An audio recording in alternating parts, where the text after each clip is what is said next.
Kungiyar malaman jami'a ta yi kira ga gwamnatin tarayya da cewa ta mutunta yarjejeniyar da sun kai domin kaucewa yajin aiki da kuma zaman lafiya. Kungiyar masu kula da ɗakunan karatu sun ce za su bi duk hanyar da za su bi domin ganin an dawo da al'adar yin karatu a faɗin ƙasar nan. Jama'a assalamu alaikum, barkanmu da arzikin sake saduwa da ku a cikin fassarar labarun Nta Sokoto a yau 29 ga watan Jumada Ula shekarar 1447 bayan hijirar fiyayyen halitta Annabi Muhammad sallallahu alaihi wasallam, wanda haka ya kai mu da 20 ga watan 11 watan Nuwamba shekarar 2025. Sunana Nuruddin Abdullahi Adili.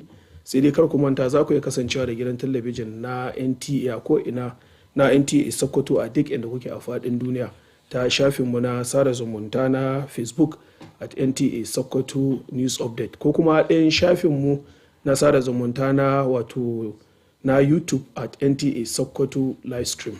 Da fatar an wani lafiya. A ƙoƙarin da take na ganin an inganta harkokin ilimi, majalisa a jihar Sokoto, majalisar dokoki ta yi kira ga gwamnati da ta gyara makarantar sakandare da ke garin Tangaza.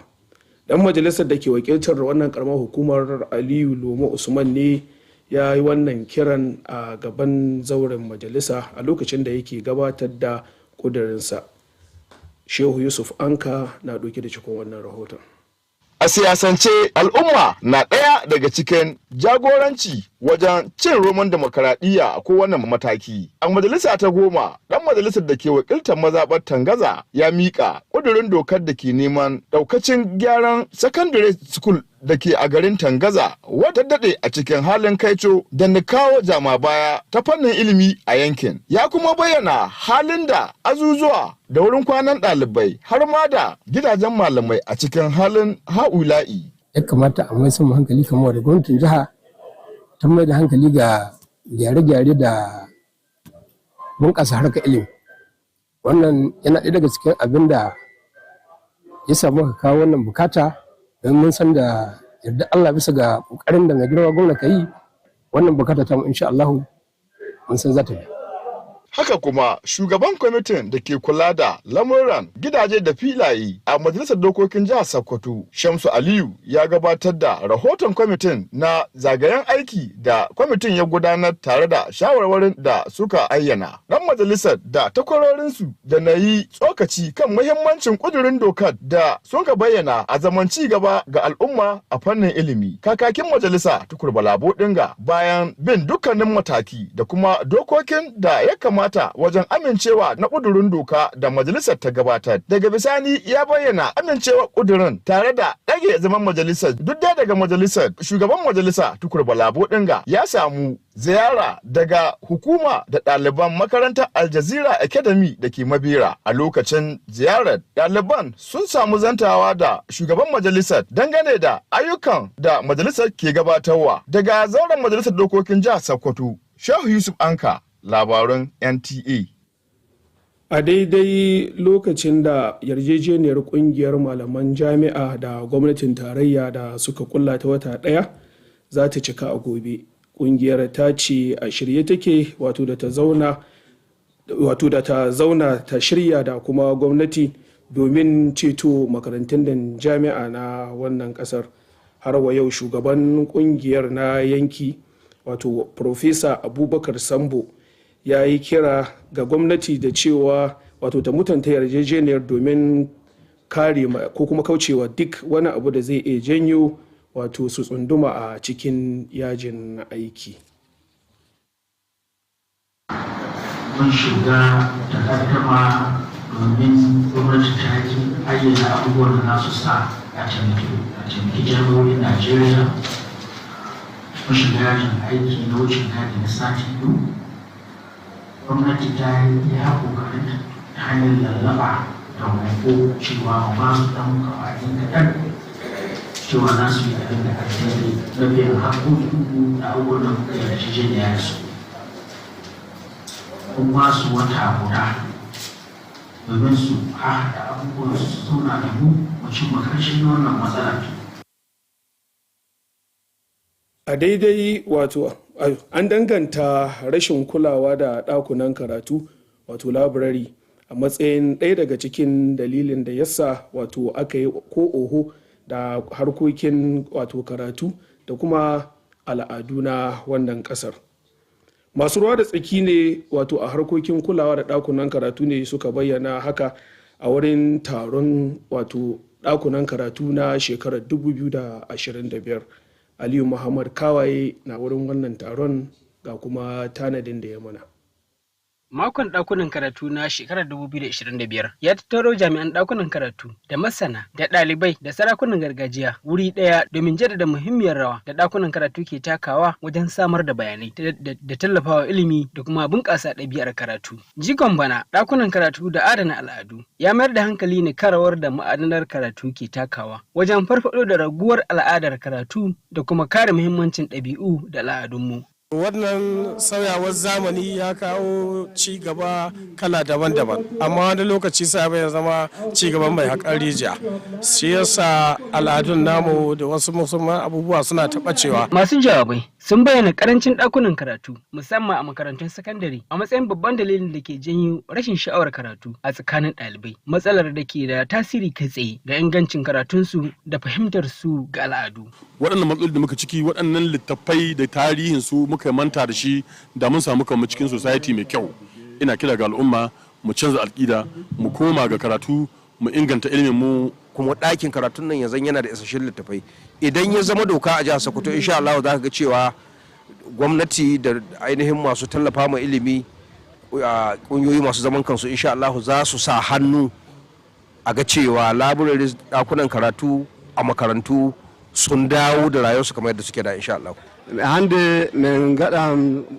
Masu halartar taron sun kuma bayyana damuwa kan yawaitar amfani da fasaha musamman kirkirar basirar nan ta AI da sauran sabbin na'urori, suna gargaɗin cewa suna iya zama barazana ga yarukan gargajiya da ainihin al'adu. An shawarci ƙungiyar ma'aikatan ɗakunan karatu ta Najeriya da ta ƙara himma wajen haɗin gwiwa da masu ruwa da tsaki domin farfaɗo da ɗakunan karatu na yanzu da kuma gina sababbi da aka tanada da kayan aiki na zamani. Masu ruwa da tsaki sun jaddada cewa ɗakunan karatu muhimman cibiyoyi ne da ke taka rawar gani wajen haɓaka ɗan adam da bunƙasa ilimi da al'adu da kuma al'ummomi, duk da yadda gudunmawarsu ke ci gaba da sauyawa a wannan zamani na fasaha. An ba da kyaututtukan girmamawa ga wasu mutane bisa gudunmawar da suka bayar wajen ayyukan ƙungiyar ta ma'aikatan labirari. Daga Sokoto, Aliyu Muhammad Kawaye, labaran NTA. Mazauna unguwar Runjin Sambo da kewaye sun kai korafinsu ga hukumar rarraba wutar lantarki wato ta KEDCO kan wani ƙarin kuɗi da aka yi musu a wannan watan, inda suka yi kira da cewa a mayar da su kamar yadda suke a can baya. Wannan kuwa ya zo ne a daidai lokacin da wasu daga cikinsu ko kuma wakilai daga unguwar suka ziyarci ofishin domin su kai musu wannan korafin. Lawali Salihu Sabon Birni na tare da wannan tawagar ga kuma tanadin da ya muna akan haka. Wakilan al'ummomin da ke gidan Agwai a shiyar Runjin Sambo da ke cikin karamar hukumar mulki ta Sokoto ta Arewa tun da ya kai korafi ne ga hukumar samar da wutar lantarki ta KEDCO da ke shiyar Sarkin Musulmi Abubakar da kuma babban ofishinta da ke kan hanyar Kaduna a nan cikin birnin Sokoto, wanda hakan na da manufar isar da korafin game da kudaden wutar lantarki da aka sa akan su biya bisa ga sabon tsarin da hukumar ta fito da shi. Jim kaɗan bayan bayar da korafin nasu ga hukumar da ke samar da wutar lantarki a nan Sokoto wato KEDCO sun dai bayyana ma manema labari cewa sun dai ci gaba da samun matsalolin da suka jibanci karin kudaden biyan wutar lantarkin da suka sha, wanda a cewar su haka ya yi sanadiyar dora su ne da aka yi bisa ga sabon tsarin nan wanda aka fito da shi, wanda ke tsari na A, wanda kuma ke kan tsarin samar da wutar lantarki ta NTA, wanda a cewar sa bisa ga wannan sabon tsarin kowane magidanci kan biya naira 106 a matsayin wutar da ya sha a wata, wanda a cewar su hakan ya saba ma tsohon tsarin da suke bisa gare shi, wanda kowane magidanci dai kan akan biya naira 10,000 zuwa 12,000 ne a kowane wata a matsayin biyan kuɗin wutar lantarki da ya amfani da ita, wanda akan haka ne suka yi kira ga hukumar da kan samar da wutar lantarki ta hukumar Kerko a nan Sokoto da ta maida su bisa ga tsohon tsarin da suke ko kuma samar da mita a gare su, domin a cewar su hakan ne zai kawo maslahan matsalolin da suke fuskanta. To da muka ga bil gaskiya hankalin mu ya tashi, saboda yawancin mu kananan ma'aikata akwai su da yawa cikin mu da kananan 'yan kasuwa, sai aka kawo mana bil cewa mun sha wuta na 106 kuma cewa sai mun biya su. To daga nan ne muka yanke shawarar mu je mu yi zama, kuma muka yi zaman cikin iko Allah ya haɗa kanmu akan cewa to abin da ya kamata mu zo mu sami su hukumar wutar lantarki mu gabatar da korafe-korafe. Mun kawo korafi amma gamsuwa ta gaba mu cewa mun gamsu a yanzu sai in mun ga bukatun musu ne. Wato kuma da kyamar kake bukatun wajen guda biyar muke da su, wanda ke mun sani ba mu da waɗanda ke iya biyan wannan 106 ba mu iya biyan su. So idan dai ba an ja mu baya an ce ba za mu biya wannan abu, kila aka ce mu biya abinda muka ga muna iya biya, bukata ba ta biya ba. Hukumar samar da wutar lantarki ta Kerko reshen jihar Sokoto ta jaddada aniyar ta na ci gaba da biyan bukatar waɗanda ke amfani da wutar lantarki a ƙarƙashin hukumar a nan Sokoto. Kuma mun zauna da su mun tattauna, kuma mun samu fahimtar juna, kuma insha Allah kuma yadda suka kawo a rubuce mun fahimci juna, kuma za mu ga su amina sakamakon zaman da muka yi amsa, kuma wanda yake abubuwan da yake an tattauna kuma an fahimci juna. Haka zalika hukumar ta yi kira ga al'umma da su rinka isar da kokensu zuwa ga wurin da ya dace domin ganin cewa an ɗauki matakin da ya kamata, kuma da ganin cewa sun kasance masu bin doka a wajen gudanar da al'amuransu. Daga Sokoto, Lawali Salo Sahan Birni, labaran NTA. Shugaban yanki na gidan talabijin na NTA da ke nan Sokoto, Umar Bakari, ya jagoranci ma'aikatansa wato zuwa garin Jega wurin ta'aziyar ɗaya daga cikin ma'aikatan wannan gidan talabijin ɗin wato Hussaini Jega da Allah ya yi wa matarsa rasuwa Maryam Bako. A daidai lokacin da suka isa wannan garin dai Malam Hussaini ya tarbi wannan tawagar.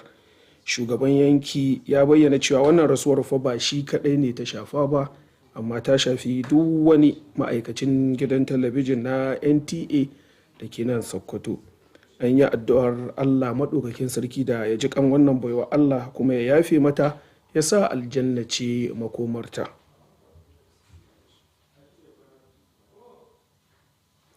Maryam dai wato shekarar ta 39 ta rasu ne da sanyin safiyar yau Alhamis a garin Jega. Ta bar mijinta Hussaini Idris Jega da kuma iyayenta da 'ya'ya guda 5. Tuni aka yi jana'izar ta kamar yadda addinin musulunci ya tanada. Allah ka yafe mata, ya sa aljanna ce makoma, kuma ya ba mijin nata haƙurin wannan rashin. To jama'a, iya tanadin da muka yi muku kenan a wannan yammacin, sai dai za ku iya aiko mana sakonninku dangane da yadda muke yada shirarruwanmu da labarunmu domin mu inganta su. Haka kuma kar ku manta za ku iya kasancewa da gidan talabijin na NTA a duk inda kuke a faɗin duniya ta shafukanmu na sada zumunta na Facebook at NTA Sokoto News Update, ko kuma ɗayan shafinmu na YouTube at NTA Sokoto Livestream. Da fatar a kwana lafiya. Bissalam.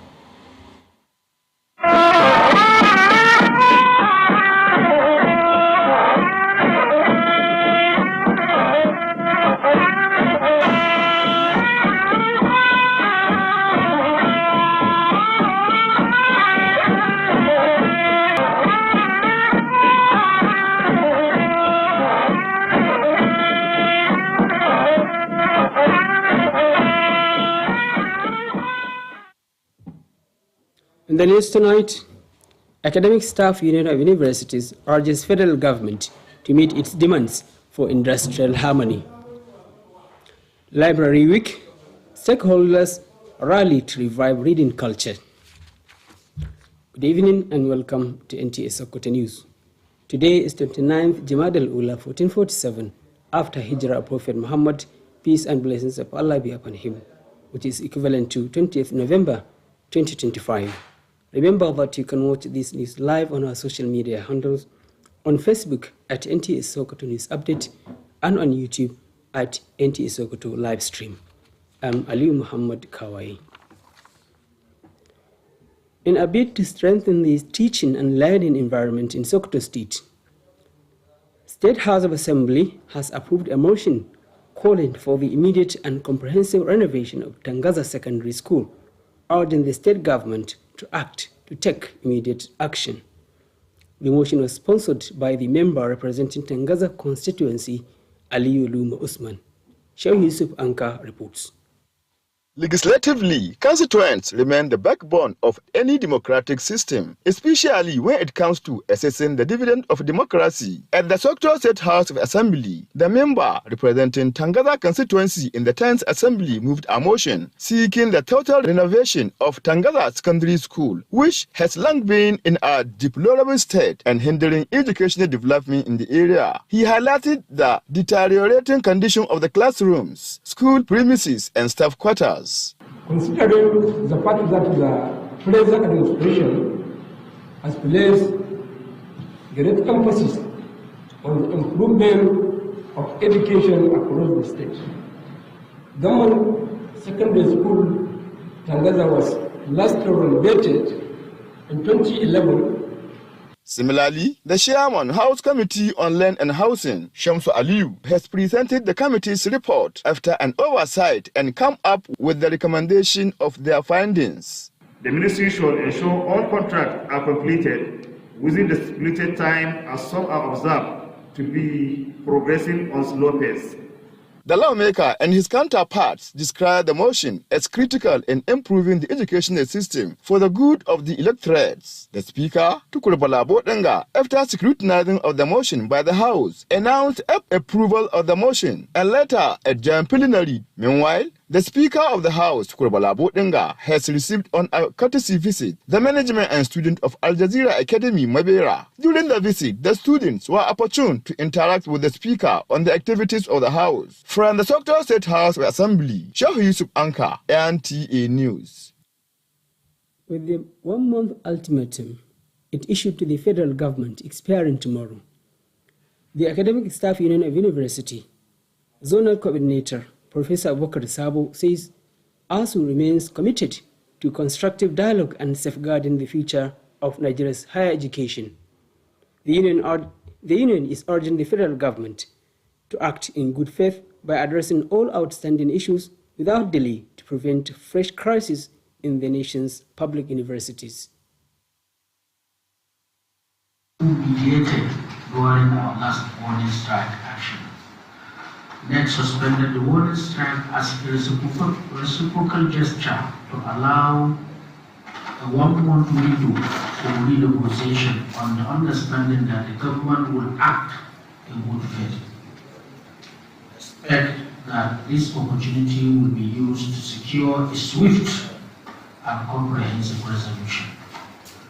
It is now government's responsibility to seize this opportunity and resolve all outstanding matters promptly so that students remain in school.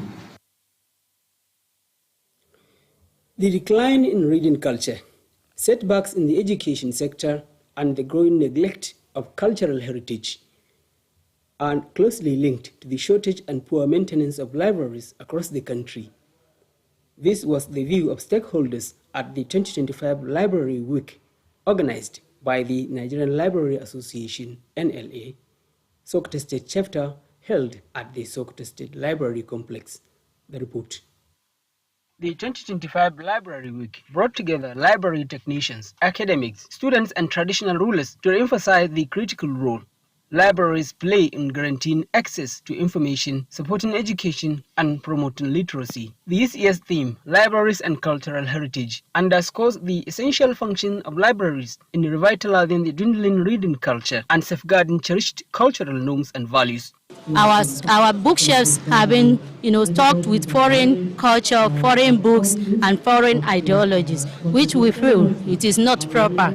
As Nigerians and then people of Sokoto, where the history is being rooted, we should be able to at least ignite the culture of preserving our cultural heritage. Speakers identified inadequate library facilities, particularly in secondary schools, as a major factor behind poor reading habits among students, an issue that directly affects their literacy levels and cultural awareness. I want to urge our younger generation to cultivate the habit of reading culture, to utilize the library provided by the government, And I also want to commend the leadership of His Excellency, the Governor of Sokoto, for rescuing this library. So this association can go extra mile to go around and collaborate with stakeholders of education in the state to ensure that that culture is really revived in the state. Participants also raised concern about the increasing dominance of artificial intelligence and other modern technologies, warning that they pose significant threats to indigenous languages and cultural identity. The Nigerian Library Association was urged to intensify collaboration with stakeholders to revive existing libraries and establish new, equipped with the state-of-the-art facilities. Stakeholders maintain that libraries remain vital institutions that contribute immensely to development of individuals, education, culture, and communities whose roles continue to evolve in today's digital age. Posthumous and merit awards were presented to some individuals for their outstanding performance in Nigerian Library Association's activities. Residents of Gidan Igwe of Rinjin Sambo, Sokoto North Local Government Area, have decried our new electricity hike by KEDCO, demanding revert to their previous band.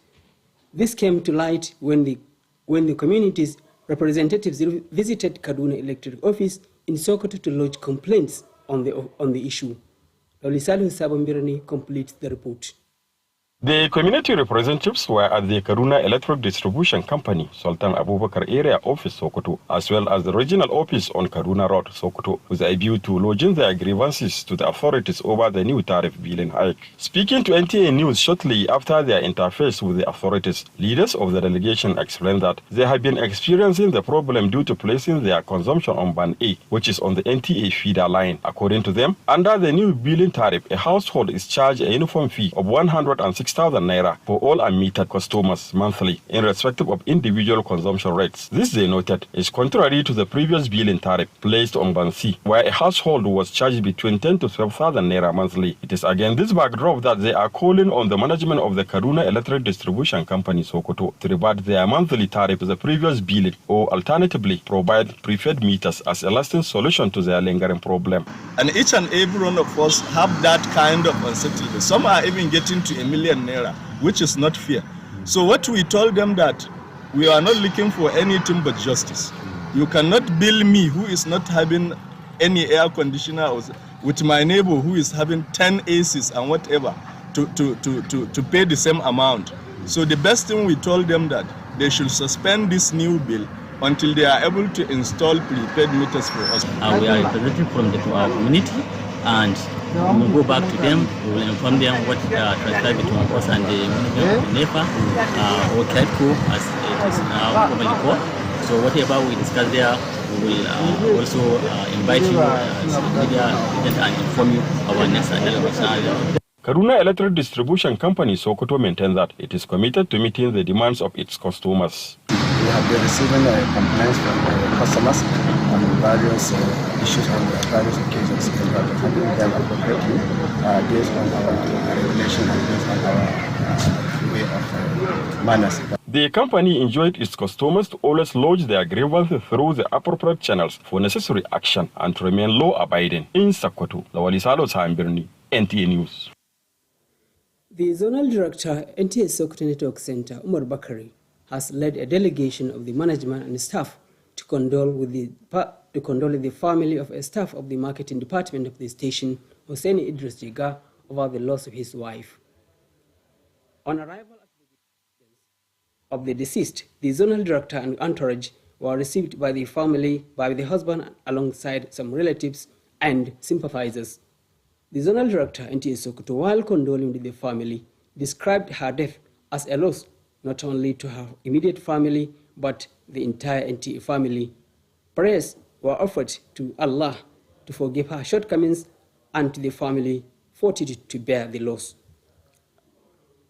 Aged 39, Mariam Bako passed away in an early hours of Thursday in Jega Town, Kebbi Street, and was buried in accordance with Islamic rites. The deceased is survived by her husband, 5 children, and parents. May her soul rest in perfect peace. Amen. Our viewers, this is our news tonight. Thank you for watching Nta Sokoto. Good night.